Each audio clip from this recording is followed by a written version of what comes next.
કેવું લાગે પહેલા હતું ઈ બેસ્ટ હે કે અત્યારનું બેસ્ટ હે?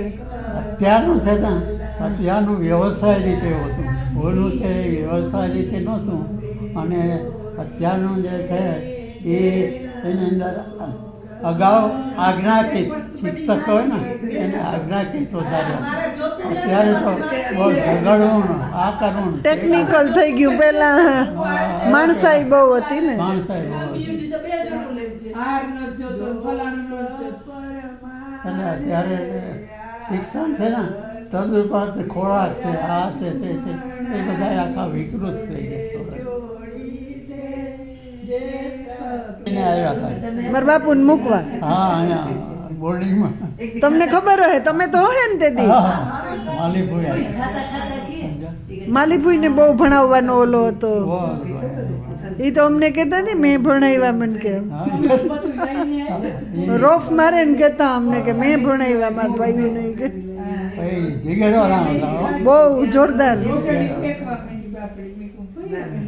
કામકાજ જોરદાર હતો. એ ભલભલા દાઢિયારાઈ બી એનાથી એ ભલભલા દાઢિયારાઈ બી એવું જાજરમાન વ્યક્તિત્વ હતું. પણ જરૂરી હતું ને ત્યારે લક્ષ્મણ હતા ગુજરે ગાતા તો પછી કોક એક તો ઘરમાં જોઈએ ને. ભાઈ તંદુરસ્તી હારી. હા એકદમ હો.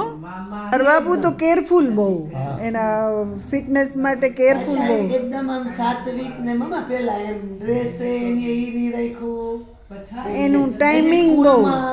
એને આમ છાપ એકદમ ઇંગ્લિશ પાવરફુલ એક્યુરેસી બહુ બાપુજીમાં. ટાઈમ એટલે ટાઈમ. પછી માવતરને બોલાવે કે જો છોકરીઓને કે કોઈને હેરાન કર્યું તો હું મારા વગર એમ કે મૂકવું પડે. બગવદરનું એટલું રિઝલ્ટ સરસ દેખાય. બગવદર સ્કૂલનું તો નામ જ હતું ને. અમારા તો મામાઈ બન્યા, ટીચરી બન્યા, ગુરુય બન્યા. ના ગતિ સદગતિ ની રાહમાં રાહ દેખાય સાચી. કેડી કંડારે દીધી. આત્માનું જ્ઞાન પણ દીધું. કેવા આપણે પ્રાઉડ ફીલ થાય ને. સાત્વિક ખોરાક બધો હું તો એમ જ કહું